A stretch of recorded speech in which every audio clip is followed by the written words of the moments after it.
Distrofia muscular terminal. Jovem tem músculos restaurados após oração na CCB, um testemunho de fé inquebrantável. Capítulo 1. O diagnóstico que abalou uma família.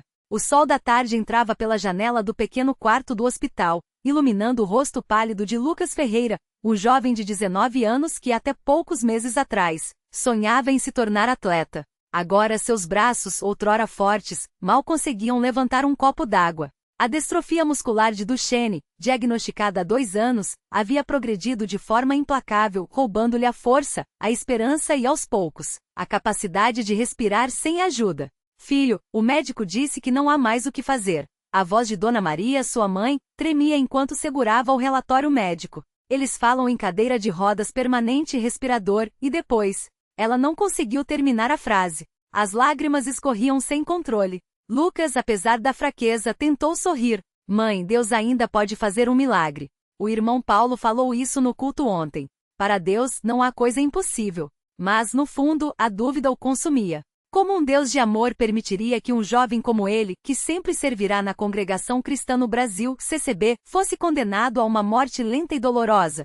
Capítulo 2. A fé em meio à dor. A CCB era o refúgio da família Ferreira. Toda semana, sem falta, eles estavam lá, Dona Maria nas reuniões de senhoras, seu Antônio nos cultos de doutrina, e Lucas, mesmo quando já não conseguia subir os degraus do templo sozinho, era levado pelos irmãos em uma cadeira de rodas adaptada. Naquela noite, o culto de oração estava especialmente cheio. O irmão presidente havia anunciado que haveria uma campanha de jejum e oração por Lucas. Enquanto os hinos eram entoados, o jovem sentia uma mistura de gratidão e desespero. Senhor, se é da tua vontade, cura-me. Mas se não for, dá-me forças para suportar, sussurrou, enquanto as lágrimas molhavam seu lenço. Do outro lado do salão, Irmã Clara, uma senhora de 70 anos conhecida por sua fé inabalável, observava Lucas com olhos cheios de compaixão. Ela se aproximou e colocou a mão em seu ombro. Meu filho, Deus ouve as orações dos seus filhos. Lembra do irmão João, que estava paralítico e hoje caminha? Lembra da irmã Ana, que tinha câncer e está curada? Deus é o mesmo ontem, hoje e sempre. Lucas quis acreditar, mas a dor nas pernas, a fraqueza nos braços e a dificuldade para respirar eram reais demais. Capítulo 3. A Noite do Milagre. Era uma quinta-feira de oração, e o templo estava lotado. O irmão presidente havia convocado todos os membros para um jejum de 24 horas em favor de Lucas. Enquanto os irmãos oravam em voz alta, clamando por misericórdia, algo incomum aconteceu. De repente, Lucas sentiu um calor intenso percorrer seu corpo, como se uma corrente elétrica o atravessasse. Seus dedos, antes rígidos e sem movimento, começaram a tremer. Ele tentou levantar a mão e, para seu espanto, conseguiu. Glória a Deus! Gritou o irmão Pedro, um dos anciãos, ao ver o movimento. O salão inteiro silenciou. Todos os olhos estavam fixos em Lucas, que com lágrimas nos olhos tentou se levantar. Primeiro apoiou-se no braço da cadeira. Depois, com um esforço sobre-humano, ficou de pé. Estou sentindo força nas pernas. É como se algo estivesse me sustentando, exclamou entre soluços. Os irmãos começaram a cantar hinos de gratidão, enquanto alguns choravam emocionados. Dona Maria caiu de joelhos, levantando as mãos para o céu. Senhor, tu és digno, tu és fiel. Capítulo 4. A confirmação médica. No dia seguinte, Lucas foi levado ao Hospital das Clínicas para uma nova avaliação. O doutor Carlos, seu neurologista, estava cético. Lucas, você sabe que a distrofia muscular não tem cura, não é? Qualquer melhora seria temporária e limitada, disse, enquanto examinava os reflexos do jovem.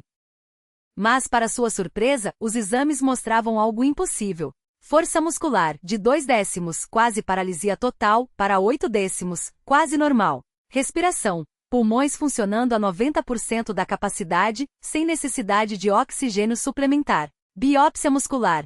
Teoricamente, deveria mostrar degeneração avançada, mas em vez disso, as fibras musculares estavam regeneradas, como se nunca tivessem sido afetadas pela doença. Isso não faz sentido. Balbuciou o médico, olhando os resultados repetidas vezes. Não há explicação científica para uma recuperação tão rápida e completa. Lucas sorriu, tranquilo. Doutor, Deus é maior que a ciência. O médico, embora não fosse religioso, não teve como negar o que via. Anotou no prontuário: recuperação espontânea inexplicável. Paciente assintomático. Alta médica. Capítulo 5. O testemunho que abalou a congregação. Na reunião de testemunhos do domingo seguinte, Lucas subiu ao púlpito com suas próprias pernas. A congregação explodiu em aplausos e glórias a Deus.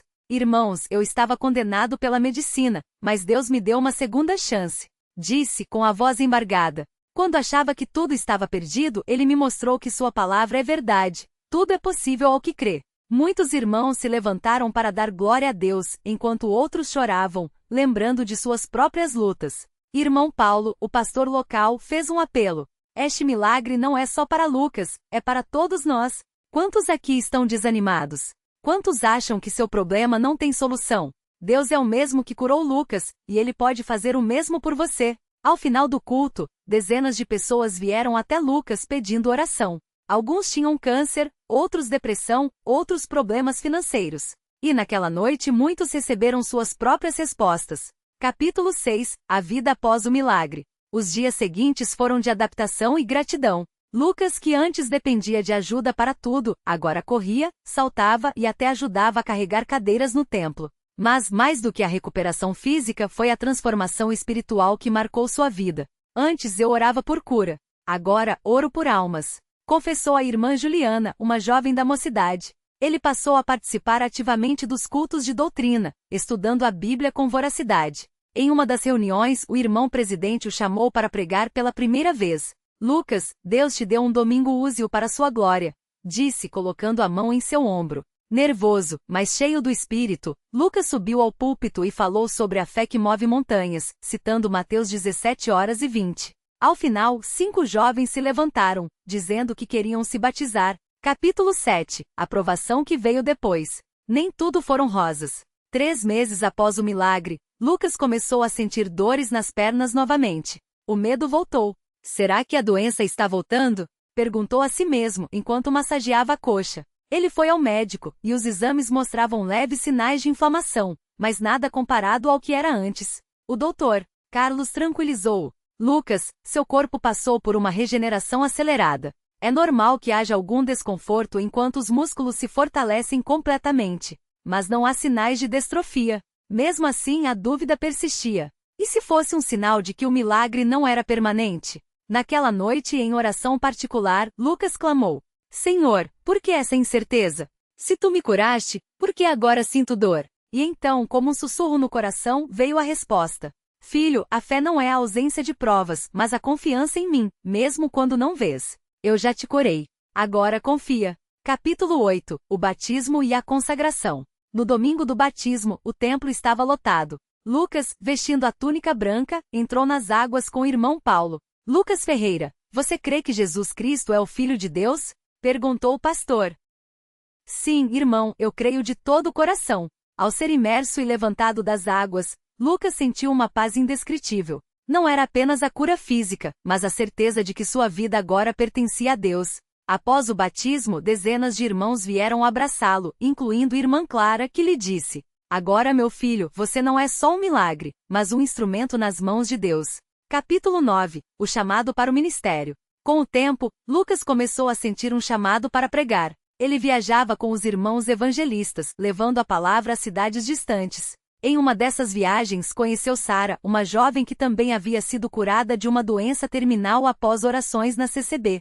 Deus nos uniu por um propósito, disse Sara segurando sua mão. Quero servir ao Senhor ao seu lado. E assim, 1 ano após o milagre, Lucas e Sara se casaram na CCB, em uma cerimônia simples, mas cheia de adoração e gratidão. Capítulo 10 – O legado de fé. Anos depois, Lucas não era mais apenas um jovem curado, mas um servo de Deus que levava esperança a milhares. Ele escrevia artigos para a revista O Brasil para Cristo, falava em congressos de mocidade e, acima de tudo, vivia o que pregava. Em uma de suas últimas pregações ele disse: Deus não nos cura só para nos dar saúde. Ele nos cura para que sejamos testemunhas do seu poder. Minha distrofia foi uma ferramenta nas mãos dele para mostrar que mesmo quando tudo parece perdido, ele está no controle. E enquanto a congregação cantava glória a Deus nas alturas, Lucas fechou os olhos, agradecendo não pela cura, mas pela oportunidade de servir. Fim, ou será apenas o começo?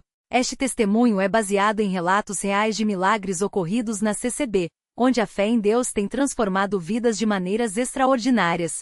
Porque para Deus não haverá impossíveis em todas as suas promessas. Lucas 1:37. Distrofia muscular terminal, o milagre que mudou uma geração. Uma história de fé, dor e vitória na congregação cristã no Brasil. Capítulo 11. O chamado para servir, os primeiros passos de um missionário.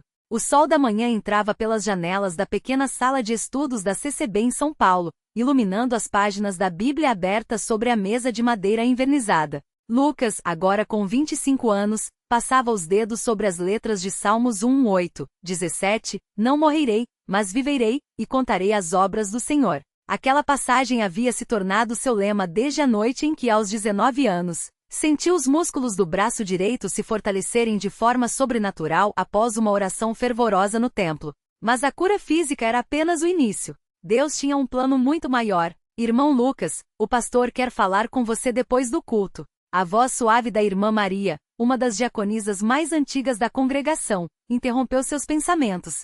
Ela seguiu adiante, arrumando os inários sobre o banco de madeira, enquanto o aroma de café fresco vinha da cozinha comunitária, onde as irmãs preparavam o lanche para os obreiros após o culto matutino. Lucas fechou a Bíblia, sentindo um frio na espinha. O que o pastor quer? Ele já havia compartilhado seu testemunho em várias igrejas da região, mas algo lhe dizia que desta vez era diferente. A conversa que mudaria tudo. O gabinete do pastor era simples, uma mesa de mogno, uma estante com livros de doutrina e teologia, e uma pequena cruz de madeira na parede. O pastor João, um homem de quase 70 anos, com cabelos brancos e olhos que pareciam ver além das aparências, indicou a cadeira em frente à mesa. Sente-se, filho. Como está sua família? Todos bem, pastor. Minha mãe ainda chora quando lembra daqueles dias difíceis, mas agora ela canta nos cultos como nunca antes. Lucas sorriu, lembrando-se de como Dona Clara, antes uma mulher quebrantada pela dor, agora liderava o coral feminino com uma voz cheia de alegria. O pastor João uniu as mãos sobre a mesa, olhando fixamente para Lucas.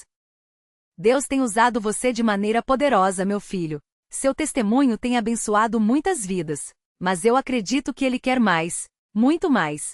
Lucas engoliu em seco. Mas, como pastor, a mocidade está perdida, Lucas. Muitos jovens hoje buscam respostas no mundo, em filosofias vazias, em prazeres que não saciam. Eles precisam ver um milagre vivo. E você é esse milagre. O pastor fez uma pausa, pegando um envelope sobre a mesa. A direção da CCB recebeu um convite para um congresso de jovens em Manaus. Milhares de pessoas estarão lá. E eles pediram especificamente por você. Lucas sentiu o coração acelerar. Manaus? Falando para milhares?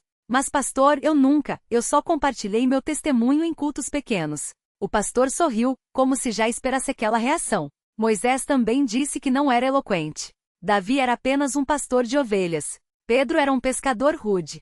Deus não escolhe os capacitados, ele capacita os escolhidos. E você, Lucas, foi escolhido. A luta interior. Sou digno? Naquela noite, Lucas não conseguiu dormir. Deitado em sua cama, olhava para o teto, enquanto os sons da cidade adentravam pela janela aberta. O zumbido dos carros, o latido distante de um cachorro, o vento balançando as folhas da árvore no quintal. Será que eu estou à altura? Lembrou-se dos dias em que mal conseguia segurar um garfo, quanto mais um microfone. Das noites em que chorava sozinho, pedindo a Deus que o levasse, pois não aguentava mais ver o sofrimento de sua mãe. E agora? Agora Deus queria usá-lo para abençoar outros. Uma lágrima escorreu por seu rosto. Senhor, eu não sei se sou forte o suficiente para isso. Foi então que ouviu, não com os ouvidos, mas no íntimo de seu coração, uma voz suave porém firme. Não é pela sua força, mas pela minha. Lucas sentou-se na cama tremendo. Era Deus. Não havia dúvida. No dia seguinte, ele procurou o pastor João. Eu vou, pastor, vou a Manaus. Capítulo 12. O congresso que abalou o Amazonas. O ginásio lotado em Manaus parecia um mar de rostos jovens. Bandas de louvor tocavam, e o som de milhares de vozes cantando Glória a Deus nas alturas ecoava pelas paredes. Lucas, atrás do palco, sentia as mãos suadas. O pastor regional o apresentará como um jovem que Deus ressuscitou dos mortos, e agora todos os olhos estavam voltados para ele. Respira, Lucas. Não é sobre você. Ele subiu ao púlpito, olhando para a multidão. Rosto após rosto, alguns curiosos, outros céticos, muitos desesperados. Uma jovem na primeira fileira chorava silenciosamente segurando um lenço branco. Um rapaz em uma cadeira de rodas com os músculos atrofiados como seus já foram um dia, olhava para ele com uma mistura de esperança e descrença. Lucas começou a falar. Eu já estive onde muitos de vocês estão hoje. com medo, com dor, achando que Deus tinha me abandonado. Mas hoje eu estou aqui de pé porque Ele nunca me deixou. E então Ele contou tudo. Os exames que confirmavam a distrofia muscular progressiva. Os médicos dizendo que ele não viveria além dos 20 anos. As noites de agonia, as orações desesperadas, a mãe que nunca deixou de acreditar. E finalmente aquela noite no templo da CCB, quando, após uma oração de fé, seus braços começaram a tremer, não de fraqueza, mas de vida. Deus não só me curou, Ele me deu um propósito. E hoje, eu pergunto a vocês, qual é o seu propósito? Qual é a dor que Deus quer transformar em testemunho? Silêncio. Depois, um murmúrio. Depois, choro. E então, algo inesperado aconteceu. O rapaz na cadeira de rodas começou a se levantar, primeiro com dificuldade, depois com mais firmeza. Suas pernas, antes frágeis, pareciam ganhar força a cada passo. A multidão gritou, alguns caíram de joelhos, outros levantaram as mãos em adoração. Glória a Deus! Alguém gritou. Lucas não conseguia acreditar. Outro milagre. Bem na sua frente. Capítulo 13. O preço da fama, tentações e provações. Após o congresso em Manaus, a vida de Lucas mudou radicalmente. Convites para pregar surgiam de todo o Brasil. Jornais evangélicos queriam entrevistá-lo. Até programas de TV seculares começaram a procurá-lo, oferecendo dinheiro e exposição. Lucas, você poderia ganhar muito com isso. Poderia ajudar sua família a construir uma casa melhor, disse um produtor de um famoso programa matinal, lhe dando um contrato sobre a mesa de um café elegante em São Paulo. Lucas olhava para as cláusulas, sentindo um nó no estômago. E o que vocês querem em troca? Apenas que você conte sua história com alguns ajustes. Nada que mude a essência, é claro. Só tornar mais atraente para o público. Ajustes. Aquela palavra soou como um sino de alarme. Que tipo de ajustes? O produtor sorriu, como se fosse óbvio. Bom, a parte da cura poderia ser um pouco mais dramática. Talvez um pouco de efeito especial na edição. E, é claro, não mencionar tanto a CCB. O público gosta de histórias inspiradoras, mas não quer muito religião, entende? Lucas empurrou o contrato de volta. Não. Obrigado. O produtor franziu a testa. Você está perdendo uma grande oportunidade. Não. Eu estou ganhando algo muito maior, a minha integridade. Ao sair do café, Lucas sentiu o peso da decisão. Será que estou sendo teimoso? Mas então, lembrava-se das palavras do pastor João. O mundo vai te oferecer glória barata, Lucas.